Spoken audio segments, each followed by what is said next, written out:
D minor, 2, 3, 4. G7, here we go. 1. Nice. It's a little bit slower. 1, 2, 3, D minor. So why not take hold of me? Oh, someone put a dominant chord. That's bluesy if you hit the 9 chord. Yes. And this is the funny thing about a 6-9 chord. This chord, a 6 chord without a major without a 7 is a 6 chord technically. It would be called a 13 chord, by the way, a major 13 or dominant 13 if you include the 7 and the 6. But here's the thing, though: if a 6 chord is the safest thing to play. How about that? It won't clash. I played a major 7, so there was a clash with whoever played the dominant chord, and I would not prefer that on a gig. But you never know what's going to happen. Like today, when I have my gig later, I don't know what, we don't plan out, we don't rehearse, we don't know what, so you get some interesting things. But of course, if you are getting ready to record, you're going to want to say what kind of chord we're going to end on. Live, if you're feeling bluesy, if you're the leader of the band, end it on a dominant. You know, that chord, or and play a blues lick, you know, that I hear bluesy flavor. If you hear this chord, sharp 9. Or pretty would be major 7. See what I'm saying? Then I'll do a major lick to kind of go along with that. So again, you just want to kind of have the sound that you want. Do you want dominant? Do you want 6-9? You go a half step above, half step below, it doesn't matter. Here's major 9.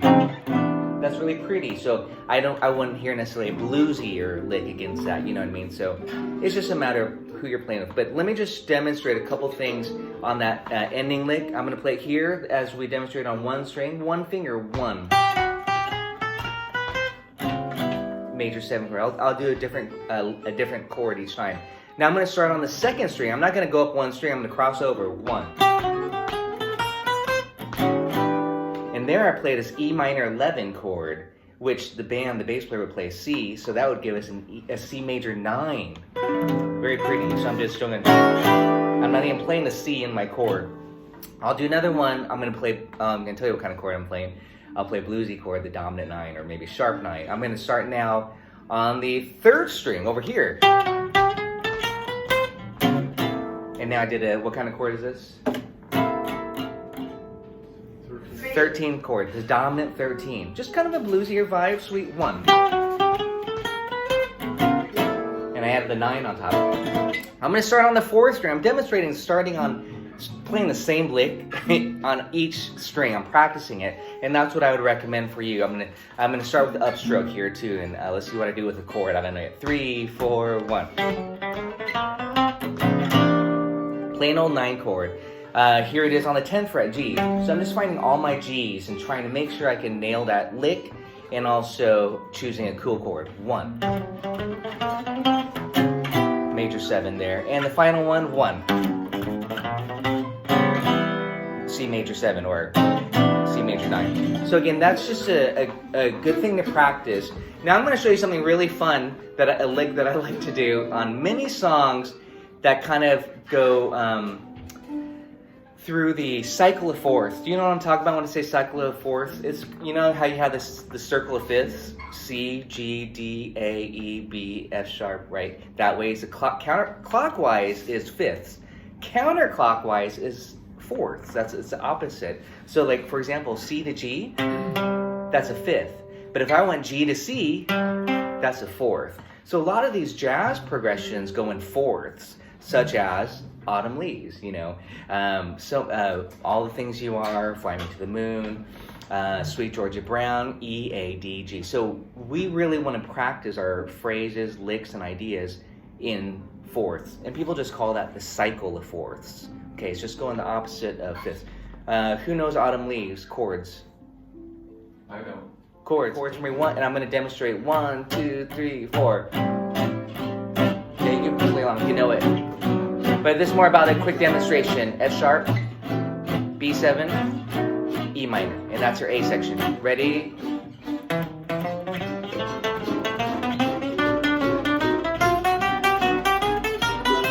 So right there, I just did that ending lick. If you guys caught that. I'm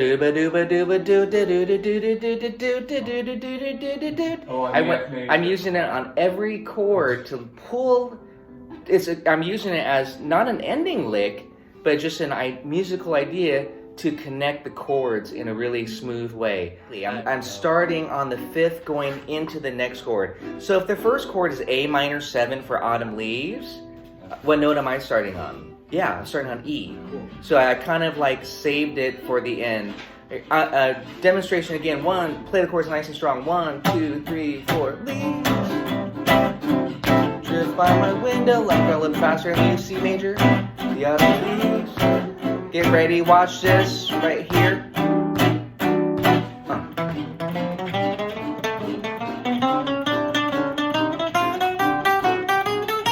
That should be C there. So it's because it's following the cycle, it's just a connector.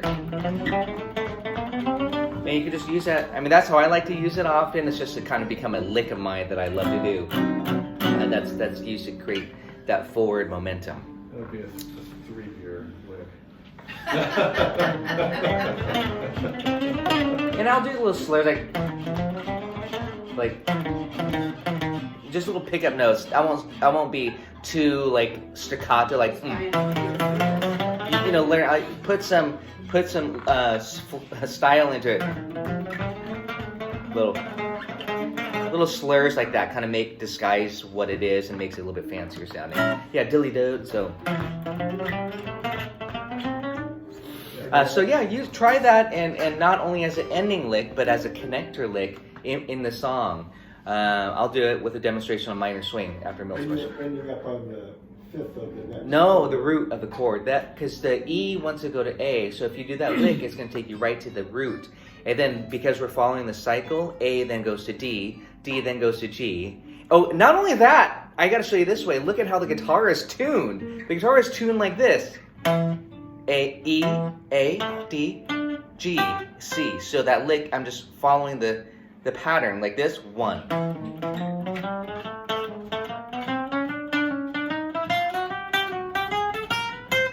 So it's all the same fingering each time, you know what I'm saying? It's beautiful that we're tuned in 4th, because we don't have to think about the lick. It's once you work out the fingering. So that's also what I'm saying. I would not have as much success if I were to try to stay on the length of the string each time. You know, I think that's, well, let me think about that. Yeah, you'd have to kind of really keep track. So this way, I'm just visualizing my targets. This, and this. Okay, right, correctly. I'm going to play a little bit. Then I'm going to just throw that lick in as connector licks. 1, 2, 3, 4. D minor. E7. Yep.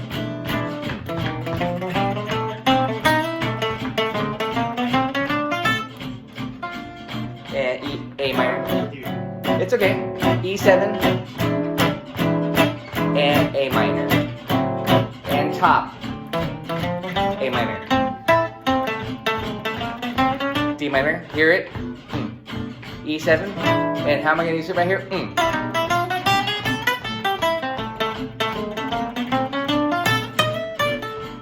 A minor. Here's E7.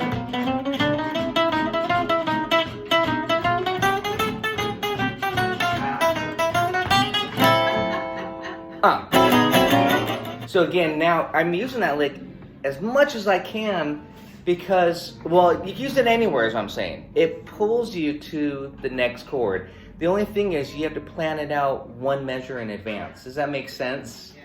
Yeah, you have to know that you're going to D minor, so I'm going to do this. If I know I'm going to go to E, I'm going to start on B. And then I know that's going to go to A.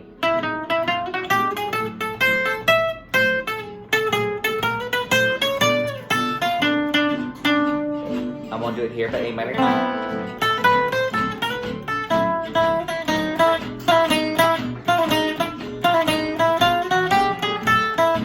And I could go down. And there I did another version of it going chromatically down, like this, 1. So you could go chromatically down like that too. It's pretty cool how you can get a lot of mileage off that one idea, that one lick. So. That's how powerful it is to me on this this type of class where we're really force feeding and working in licks. I call it, that's kind of the boot camp. You don't have to learn 77 licks, to play. All you need is just like a couple minor licks, a couple major licks and phrases and ideas and pentatonic scales, and just some token diminished runs and chromatic licks. And then of course some ending licks too.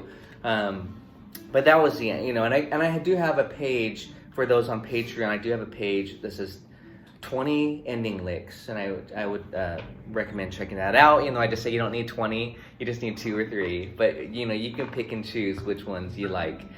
Go through, and there's a video on YouTube going through those as well. Let's go ahead and take a look at Django's.